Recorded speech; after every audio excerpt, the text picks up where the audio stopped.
In today's video, I'm going to teach you how to add pages on Shopify, complete with pages, menu links, and more. We'll make the process simple, clear, and straightforward.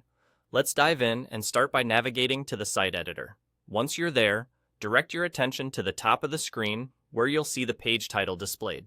Clicking on this will reveal a drop-down menu. From this menu, you need to select Pages. Once you've selected Pages, you'll see the option to Add Template. This is where you'll begin creating your new page. When creating your page, you'll start by entering a suitable name. Think about how your page will function and what it's intended for, as this will help you choose a name that is both descriptive and functional for your visitors.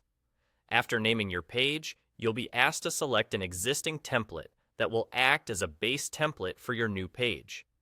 Take a moment to consider your choices here. The template will dictate the overall layout and feel of the page, so choose one that matches the style and purpose of what you're aiming for.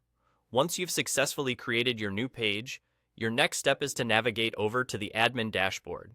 In the admin dashboard, you'll notice a menu on the left side with various options. Look for Content and give it a click.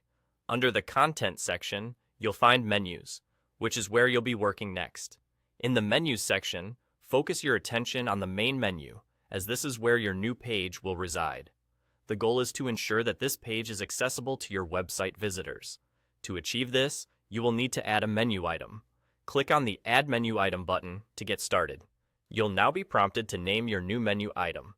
This should be the same as the name of the page you just created to maintain consistency and clarity for your visitors.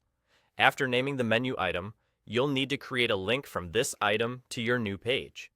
There will be several linking options available, so look for the one that corresponds with the page you've just set up. The last step in this process is perhaps the simplest. Click Save. This will cement all the changes you've made, ensuring that your new page is live and accessible via your main menu. Take a moment to view your website and verify that everything is functioning correctly. If you see your new page link in the main menu and it directs to your new content as expected, then you've successfully completed the process. And there you have it. You've not only created, but also linked a new page on your Shopify site. I hope this tutorial provided you with clear and helpful guidance. Thank you for watching, and be sure to reach out with any questions or if you require additional guidance.